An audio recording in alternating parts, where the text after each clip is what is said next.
Hello, everybody, and welcome to the United Stand. It's the day before Christmas Eve. It's Christmas Eve. Premier League football is back. We've got United versus Forest coming up, and potentially Fred might be getting sold for 30 million as well, which is the headline today. So, I mean, Merry Christmas, everyone. It seems like it's going to be a very, very good morning, a very, very good day. And yeah, everyone get in the chat your favourite thing about Christmas. We've got Christmas Eve tomorrow, and I'm really excited about it, but we've got to hit the headlines as well.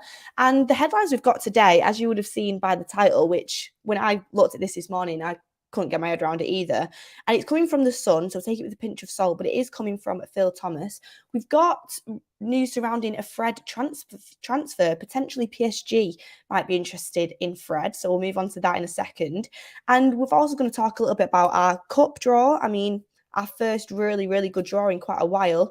Charlton in the Cup is a great draw for United to get.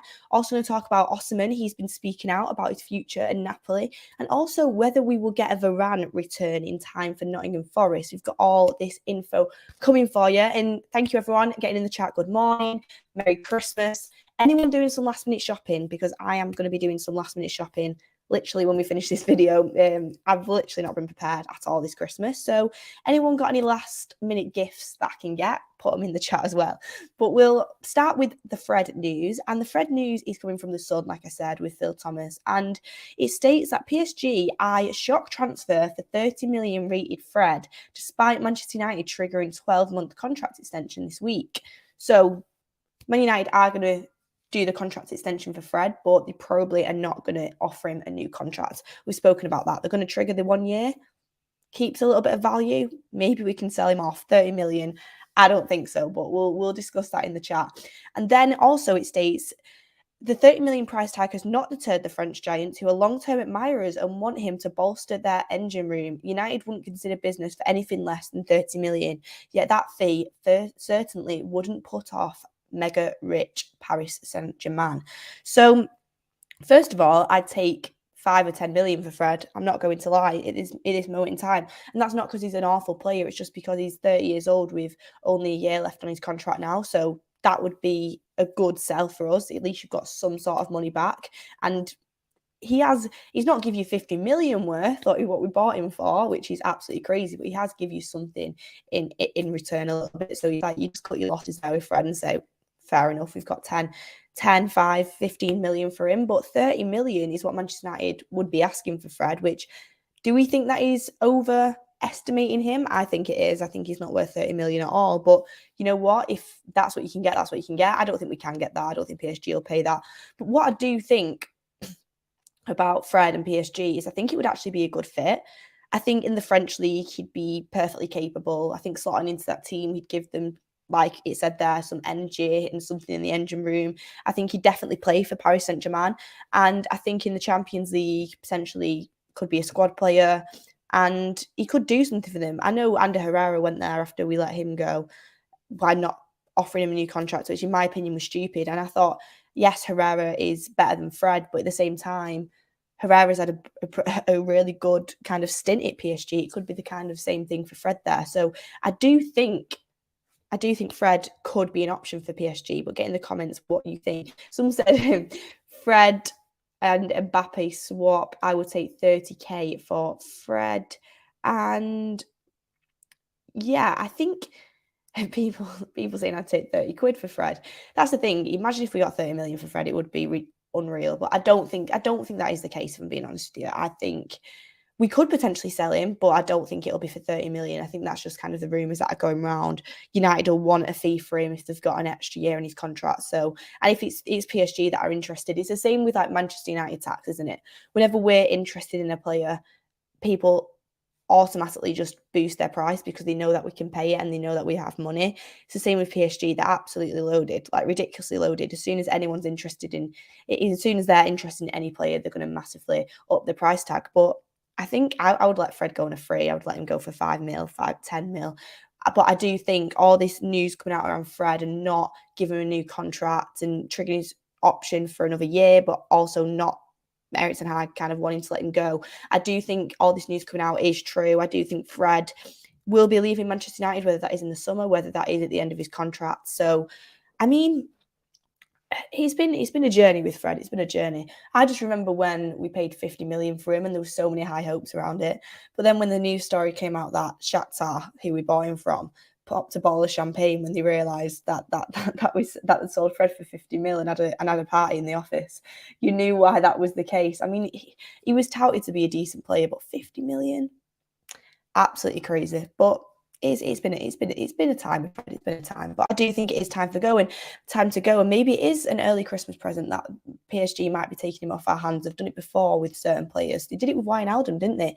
At Liverpool, Wijnaldum went to PSG. I think it was on a free though. So 30 million. If they're getting Wijnaldum on a free, they got Ander Herrera on a 30 million for Fred with a year left on his contract. I just don't think it's going to happen. But get in the comments down below, who would you get when Fred leaves to replace him? Would it be Enzo Fernandez? I heard a lot of people on the last show I did the other day speaking about how much they wanted Enzo Fernandez, and me, it's exactly the same thing. I mean, I love Enzo Fernandez, but apparently Benfica aren't going to let him go for less than 100 million, and at the moment they want his buyout clause, which is 120 million.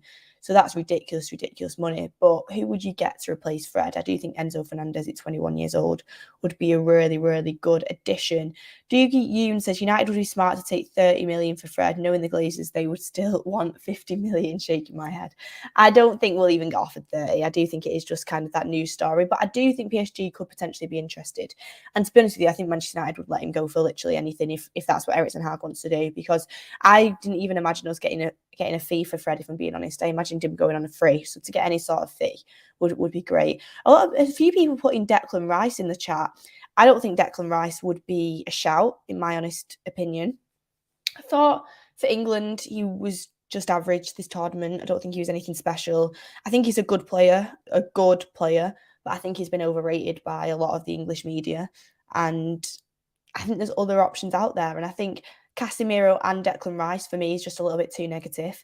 I know Casemiro can do some amazing passes, and his shooting ability is great as well, and his through balls can be perfect. But Casemiro is that guy you wanted to take it off the back four and kind of sit in front of the back four. Declan Rice, for me, isn't a good enough box to box to be bringing in for that much amount of money. I just don't see him as an elite box to box midfielder. But maybe I'll be proved wrong in the next couple of years. But I think that's got Chelsea written all over it. I don't think we should go for him. A lot of people saying Tielemans. And I heard Mark speak on a show about he was questioning why Erik ten Hag hasn't gone in for Tielemans and maybe he doesn't rate him. With Tielemans, I think he can have some great games. I think he's talented. I think his technical ability is great. I think he's a good player. I think if we got him on quite a cheap fee, it'd be a good addition. But I always remember seeing these stats around Tielemans, and he's as a midfielder, his running stats are one of the worst in the Premier League, I think it is. So that obviously managers and scouts and everything like that, they will do extensive research on players when they're looking into buying them. You wouldn't think so with the players that we've got in Manchester United in the last decade. You wouldn't think they were doing that much research, but they do. And maybe when Erik ten Hag sees the running stats around Tielemans, that's when he might be, no, not for me, because we know how much Erik ten Hag likes players that are going to work hard. That's the reason he said in that Sun article as well that even though Fred's attitude's amazing and Erik ten Hag likes his attitude, he wants someone with a bit more quality. Tielemans has got the quality, but has he got the work ethic? Has he got the engine to come into that Manchester United midfield and be starting every game? I'm not sure. I do think he's very technically gifted and a very good player, but maybe it's the running that would he improve under a manager that was demanding more from him? Potentially. It'd be a conversation that the manager and Tielemans would have to have, but it just doesn't seem like he's that interested. Tyler Adams has a few shouts. I like Tyler Adams, but I don't think he's at the level to kind of come in and be our next player. But I wouldn't mind him as a squad player, to be honest with you. I really wouldn't. I think he's decent, but I don't think we're getting him out of Leeds, to be honest with you. And De Jong is still Ten Hag's choice. De Jong is an interesting one because I do think, if anyone follows me on Twitter, Romano tweeted about De Jong the other day saying United's still interested, still want to do the deal, but unless De Jong changes his mind, it's not going to happen. And I said to myself, if this happens again in the summer, because it won't be a January thing, if this starts again in the summer, which I think it will, because I think Ten Hag has genuinely got an obsession with him, I am going to lose my head. I won't be able to take it again. I can't do De Jong part 2 on the transfer shows. I just can't do it. I can't sit here and speak about De Jong again in the summer. But it might happen. And I think, to be honest with you, a lot of me thinks we're going to go straight back in. I think it's going to be the same old story with De Jong. It just seems like Ten Hag really is obsessed with him. I understand why he wants him. Like, all of his attributes would perfectly fit that United midfield with Bruno and Casemiro. It would work unbelievably well. Like, he would be a great player to put in that Manchester United team. But I just don't want to play that. Don't want to come to us, and I can't deal with the whole months and months of De Jong once again. So anyway, that's another one that I would bring up, kind of on a little detour here. And Wob0 says, I agree. No more Frankie De Jong drama. I can't do it again. He can jog on because of last summer. And Heinz says, Enzo is overpriced. He is overpriced. I don't think he's worth 100 million. And Catherine Sherry says, the never-ending story. Yeah. It's so frustrating. It's like Sancho, but worse, because at least with Sancho, we know the player wanted to come and we knew it was going to happen. With this De Jong one, I genuinely don't think it'll happen. So we'll see. And someone says, come on, Beth, you can enjoy another summer of De Jong. I really can't. I really, really can't. And someone says, Donny for Gakpo. That could be a shout, although I don't think Donny would go to PSV. He'd be more likely to go to an Ajax. He wouldn't go to PSV because of his connection with Ajax in the past. McAllister played really well for Argentina, and he's played well for Brighton all season if you've been watching Brighton. But, I mean, he's another one I wouldn't say no to, but I don't think we'll go for him. I wouldn't say no to him, but I don't think we'll go for him. We just haven't been linked to players like that at all. But we'll see under new ownership and new scouts, and we'll see what happens with the new employees that come into Manchester United. You never know. When a whole football club changes, its philosophy could change, its ethos could change. We could have a whole new transfer structure. And like we've spoke about on shows before, at Liverpool, Jurgen Klopp makes final decisions on players, but he has a whole scouting system that brings him players and tells him no on certain players as well. Pep Guardiola obviously eyes out certain players, but he has a whole scouting system that comes to him with options.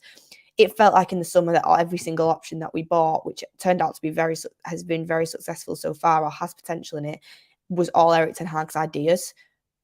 The scouts brought in Pau Torres, they brought in Rabiot, they brought in Manautovic, and Erik ten Hag said, no, I want Martinez, I want Casemiro. Well, he wanted De Jong at first, then he settled on Casemiro.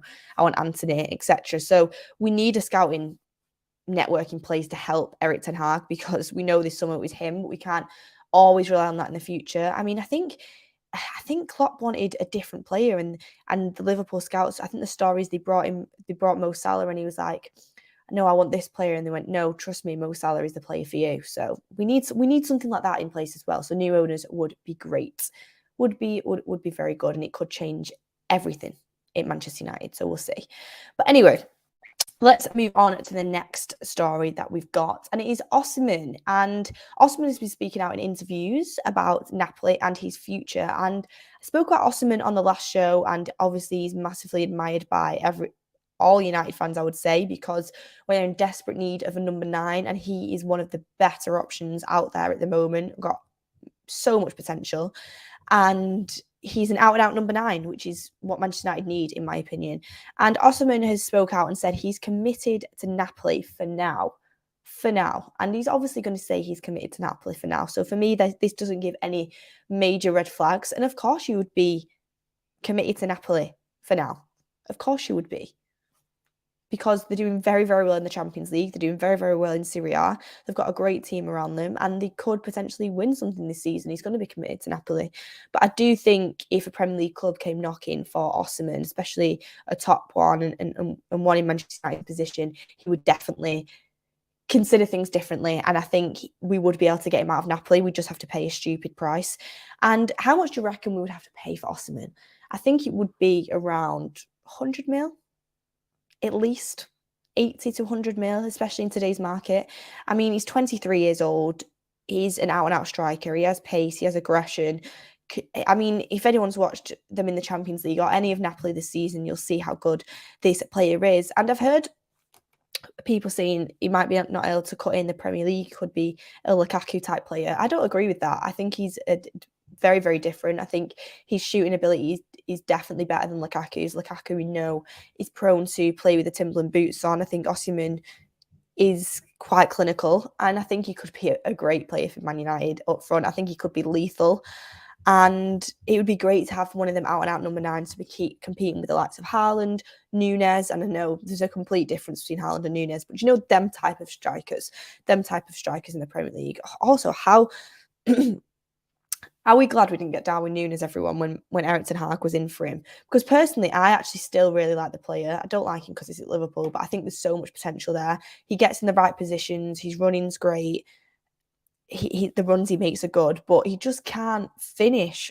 Like, someone could say to Darwin Núñez, Darwin, 1-on-1, 20 million. All you have to do is hit the bottom corner, and he's at sky into the stands. It's crazy how many chances he had last night and just couldn't find the back of the net. But I do think, I don't know if it's confidence. I don't know if it's something Klopp needs to work on him with. I mean, keep missing him for all I care, because it helps us out as Man United. I mean, not when we're probably going to get City in the semi-finals of the Cup, which we'll move on to in a second. But Núñez he just cannot finish at all. But I do really like the player, and mark my words, I do think he'll come good. I do. So maybe it'll take Osimhen a little bit of time to adapt, potentially. That's also potential, because I think that's going to be the same thing with Núñez. I mean, we know Haaland is just an absolute robot, so that's the story with him. Not everyone's going to be a Haaland. And Napoli paid 70 mil for him, so at least 120 at least. 90 mil plus 10 mil add-ons. Napoli is ridiculous to deal with, but he'll definitely be overpriced. He's injury prone though. He has had a couple of injuries. That is disappointing, but Haaland had quite a few injuries at Dortmund, and he seemed to be okay at City so far. I think he was out for a week or 2 weeks, but Haaland has been injured in the past as well. He has had injury problems too. And good morning, everyone. Merry Christmas. Good morning. Mitrovic has been a shout in the chat. Adam loves Mitrovic. Personally, for me, I like him a lot. Could be a squad striker. Don't think he's going to be starting every single game for United up front and doing a job. That's just my opinion. I think sometimes certain players suit certain levels of teams, and even though I do like Mitrovic and I'd have him as a squad player, I think for the future of the club and where we need to be aiming for, we need to be going higher than Mitrovic. That's my opinion on that. Baggy, Merry Christmas to you, Beth, the rest of the team, the community, all the best. Thank you so much for your contribution, and wishing you a Merry Christmas as well. And Zaz said, sign off, super chats are not read out. And super chats are not read out. I've not had any other super chat apart from the Baggy at £5. So I've not seen any other super chat come through. So I don't know if it's just been mine that hasn't brought it through, but I'm sorry if I haven't read your super chat out. That's the only one I've seen on the screen. So sorry about that if I haven't read it out. I'll keep looking for them, but I've not seen any others. So it is what it is at the end of the day. Sorry, I'm kind of trying to do a show, trying to look at all the comments, and I can see where the super chats come up, and yours hasn't come up until that one. So it is what it is. And nextly, we have got Charlton in the Cup. Charlton draw at Old Trafford. It does seem like Manchester United have paid the competition off to make sure we keep getting home games and they keep being able to get more money from the fans. I mean, the Carabao Cup is absolutely draining me of money, to be honest with you. But I'm happy. I'm happy we're still in the competition. I'm happy it still could be a trophy on the cards for Erik ten Hag in his first year. And I'm happy with the opposition we've got. If someone said Charlton at home in the quarterfinals of the Cup, you would absolutely bite the hand off. So I'm happy with the draw in general. It just makes me laugh that we get pulled at home every single time. But think about how good like Charlton away would be for Charlton. Like, it'd give them so much money, it'd give them so much exposure. It would just be nice for something like that to happen. But I mean, there must be something going on with the draws. I think the draws are fixed anyway. I'm going to be honest with you, I do. But I really like the fact that we've got Charlton, and I think it's a great draw for us to have. I mean, I think they're 18th in League One, so we have to be beating them. And it also could give Erik ten Hag, I don't think he actually will rotate much, by the way, because I think he'll be definitely focused on this competition and see it as an opportunity for a trophy. But it gives us opportunity for rotation in a January that is packed full of games. There's a game around every single corner. We're playing ridiculous amounts of games. We don't have the squad depth. It could give him chance for some rotation. You could even start a really strong squad and sub them all off at half time if you've won the game by that point. that's an opportunity as well. So I think it's a great draw to get. Charlie Mack says, when looking for a striker, do you not think it's better to shop in the Premier League? I know Kane is coming up to 30, but he scores 20 to 25 a year. Charlie Molly will be in agreement with you. We've had this conversation before. Premier League proven strikers are always great because you know that they're adapted to the league. They're going to come in, they will be able to score goals straight away. The thing is with Kane, one, he won't leave if Spurs get top four. I doubt, I highly doubt he'll leave if Spurs get top four. So that's an if on that because they could still get top four. And he is a brilliant striker. Do not get me wrong, one of the best strikers that I've seen, genuinely. But he's now coming up to the latter stage of his career. He is also prone to an injury. We know about his ankle problems. And I just think the time's passed with Harry Kane, if I'm being honest with you. I think last year would have been okay with it. Year before, definitely. But I do think the time has passed with Harry Kane. I do. I think it's time to move on to someone younger and someone that is going to be one for the future. We've gone for 30 to 35-year-olds many times before. They've been okay for a year or a year and a half or two.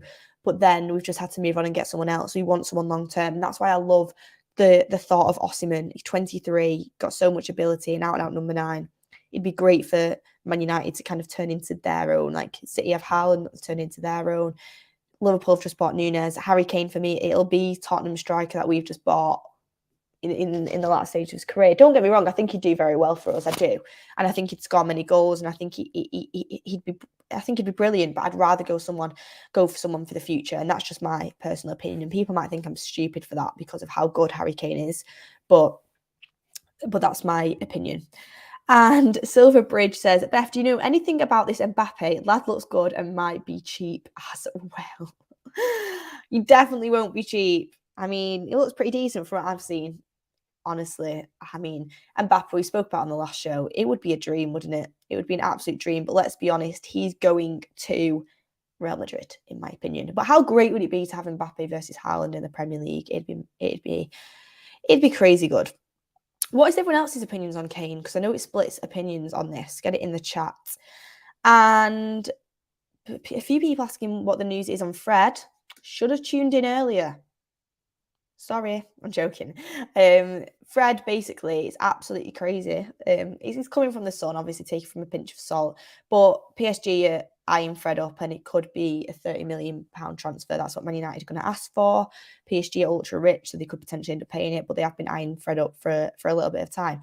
Honestly, if we, just to go back on this topic for a second, if we sold Fred for 30 million, I'd get the champagne out and pop it just like Shakhtar did when they sold him to 50 million for us. To only lose 30 million on Fred would be absolutely ridiculous. Like, it'd be crazy. I would take everything back I said about Manchester United selling skills in the past, but I don't think it's going to happen. But we report on the news. Vlahovic on loan in Jam with obligation to buy in summer. I would definitely want to see Vlahovic on loan first, if I'm being honest with you. I like the player a lot. I think he would come in and do well, but he's one of them. I'm not 100% on it, but I've not watched much of Juventus this season, if I'm being honest with you. So I need to see more of him, but I know he's a top quality striker, definitely. And he's actually came out in an interview. Did anyone see it? Where Vlahovic, was it an interview or was it his agent speaking? They were hinting they were hinting at a transfer, let's put it that way. And they were basically saying he's open to a transfer in January as well. So it could be an option that Manchester United might want to weigh up because, again, he's that typical number 9 that can definitely play in this Man United team. I think he's, again, young, got potential, and he has that presence, doesn't he? Someone says, nice dream. It's good to dream. Let's wait on the new owners. We'll see on that. And hi, any update on Sancho, please? We've got no update. Just like Erik ten Hag said in his interview after Burnley, he said, no update. He's protecting the player, and I rate that about Erik ten Hag. He's protecting the player.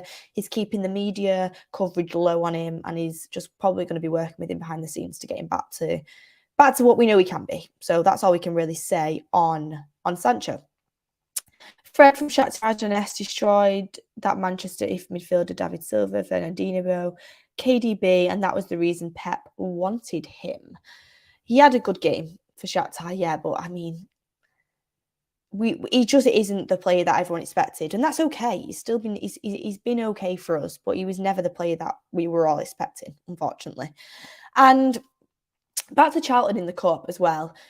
As how good would it be for Manchester United to nick a trophy, Eric Ten Hag to nick a trophy in his first year at Manchester United? I just think it would work wonders for the confidence levels of the team. Getting behind Eric Ten Hag as well. I do think the team are already behind Eric Ten Hag, but it would give that winning mentality into the squad. It would insert that winning mentality. It'd be great for all the newcomers like Casemiro, who's used to winning stuff. Leaders like Martinez. It'd be good for these players to kind of get their hands on a trophy. I really do. As a team in Manchester United as well, as a team, it'd be great. The only thing that I think is stopping us is a certain team on the other side of Manchester, which is Manchester City. It's just their tournament, isn't it? It's their cup that they love to win. And no doubt about it, we're going to get City in the semi-finals. I spoke earlier on the draw being rigged, which I think it is. They'll always save Manchester City, Manchester United for a semi-final. It's going to happen. And I just doubt we'll get any other team in the semis if we get through. I think we will be getting Manchester City. I think that's the way it's set up. And Manchester City's B team, in my opinion, can win the Premier League. It's ridiculous. It's ridiculous the squad depth they have. And we just don't have that kind of squad depth. I mean, of course, we can beat City on our day, and I think Eric Ten Hag would go out with the strongest team possible to try and beat Manchester City in the Carabao Cup. But it's just like Pep can't win the Champions League, but he loves the Carabao Cup, so that's what City and him usually win. It's their competition. I would love us to win it, and I think Charlton, for me personally, I don't want to be too cocky, but it is a kind of a pass into the semi-final for me. But I do think in the semi-final, they'll set us up with City, and we've seen us play City in the semi-final of the Carabao Cup before. We've seen us in the FA Cup before against an elite team, and it hasn't always gone to plan. Maybe under Eric Ten Hag, it can be different. He has that kind of, he'll want that revenge from the derby earlier where we got embarrassed 6-3. And you can win any game of football on your day, but I do think we'll get breezed through Charlton, but I think we'll come unstuck at Manchester City. But I'd absolutely love us to have a crack at the cup. And I know it is probably it's the most tin pot cup you can get, isn't it? And it's not a Premier League, it's not a Champions League, and to me, it's not even an FA Cup. But I mean, he's in the same bracket as an FA Cup, isn't it? But it's still a trophy, and I would celebrate it. Because Manchester United, unfortunately, United fans do not have the luxury of winning many different cups or winning a trophy every year. We've not won a trophy in years. So I would absolutely love to win it, especially if Eric Ten Hag in his first year. And I'm not going to be ashamed of that. People say, it's a tin pot cup. It doesn't even matter. I'd rather be in the Champions League than get a Carabao Cup. And yeah, I probably would rather be in the Champions League than get a Carabao Cup. But I'm still going to celebrate a trophy, especially with Eric Ten Hag and his team in his first season. Silverbridge says, as crazy as it seems, I can see Mbappe for Rashford. Won't happen. Rashford will sign a new contract. Do I think it's going to be a massive contract? Yes. We saw Manchester United reply on Twitter say about the 400k contract, saying it was false and that we should focus on Manchester United, and his plan is just to try and get in Champions League this season. But I do think Rashford will sign a new contract. I think it'll be big. And if Mbappe did ever come to Manchester United, it'd be to play with Rashford. It wouldn't be for Rashford. I think Rashford will be staying at Manchester United, if I'm being honest. And thank you, Attic Radio, for your Christmas wishes. And he also says Fred is a handy player to have. He can be, but I think we can get better. I think we can improve. We're moving up to the next level. We need to improve on players like that just aren't at the elite level. Igwe Kings says, would you take Vlahovic over Osimhen? Personally, I'd prefer Osimhen, but it's personal preference. I would prefer Osimhen. I still think Vlahovic is a great player. And someone says Paulina from Fulham. We've got Casemiro. We don't need Paulina from Fulham, but do I rate him a lot? Yes. Do I think he should be at a club that has kind of a bigger stature and that can do more? I definitely think he'd fit in a top team. I think he's great, but we have Casemiro, so not for us. And lastly, I want to move on to the fact that we could have a Varane return for the game against Nottingham Forest on the 27th. And how excited are you for Premier League football to be back? I mean, the cup was great against Burnley. It was good to kind of have that taste of Man United back at Old Trafford. But Forest at home just after Christmas. I'm annoyed they moved it from Boxing Day onto the 27th. I like a Boxing Day game, but it's going to be great. It's going to be great. Premier League football's going to be back. Christmas period's still there. You're still feeling Christmassy. The Christmas songs are being sung around Old Trafford. And I think United are going to get the win. And what is even more exciting is we could have Frenchman Raphael Varane back. There's been no mention of Raphael Varane being injured. He did come off injured in the final, it seemed. But Erik ten Hag hasn't mentioned it at all. So I am assuming he's fit, because whenever any of the interviewers have asked Erik ten Hag about Varane and Martinez's return, he spoke about them coming back shortly. So I assume Raphael Varane is fit to play.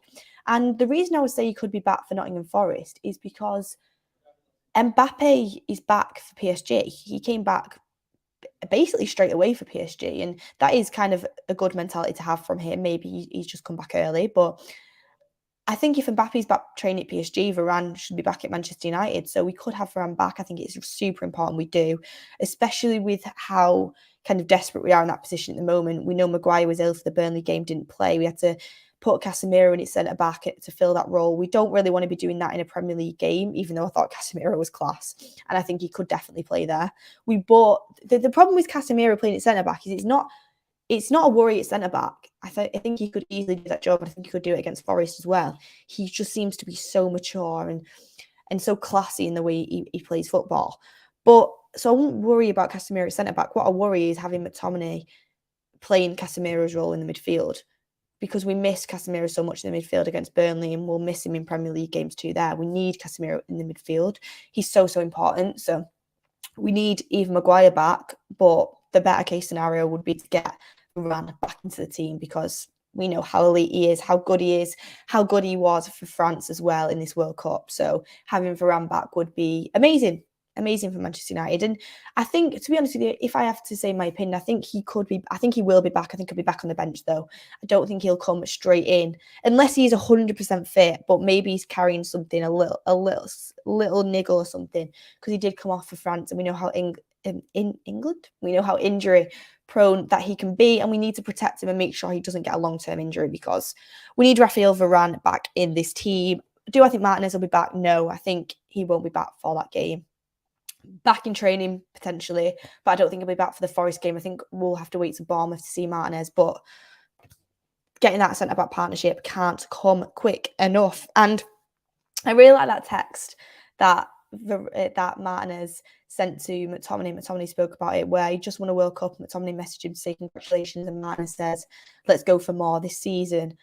That's going to be him and Varane's kind of attitude. I feel like there's going to be no hard feelings over the final. We saw them hugging it out, and we saw the kind of brothership that they have. We've seen it all season, and I think they're going to be focused on maybe winning something together at Manchester United, which would be brilliant as well. And it shows the mentality of Martinez. So I'm excited. I'm excited for the Prem to be back. I'm excited for Varane and Martinez to be back. I'm excited for things to be getting back to normal. And I'm excited for Christmas and football over Christmas as well. It's good to have club football back.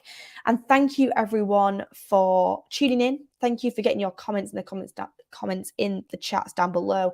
Thank you for everyone's super chats as well. And if I did miss any, I'm super sorry, but I saw every single super chat I saw, I put on the screen. So I just want to wish everyone a lovely Christmas Eve. Stick a Christmas film on. If you last day at work today before Christmas, if your last day tomorrow, take it easy, enjoy, be grateful for everything you have this Christmas. Be grateful that club football is back and we get to see Manchester United back in action, and have a wonderful time with your family, with your friends, and enjoy over the Christmas period. And maybe wish for 30 million to come in for Fred as well. It might happen, it might not. I don't think it will. But get in the comments your thoughts on the Fred story. Would you let him go? How much would you let him go for? Do you think Varane is going to be back for the Forest game? Do you think United can beat City in the Carabao Cup? I know we've got Charlton, but eventually can we beat City? And how excited would you be to potentially win a Carabao Cup under Erik ten Hag? Would you be excited about it? Do you not care about it? Do you think it is a kind of a tin pot trophy? Get your comments in down below and I'll read them later. But have a wonderful Christmas, everyone, and a happy new year. Might see you before then, but if I don't, enjoy, and I'll see you on the next one, everybody.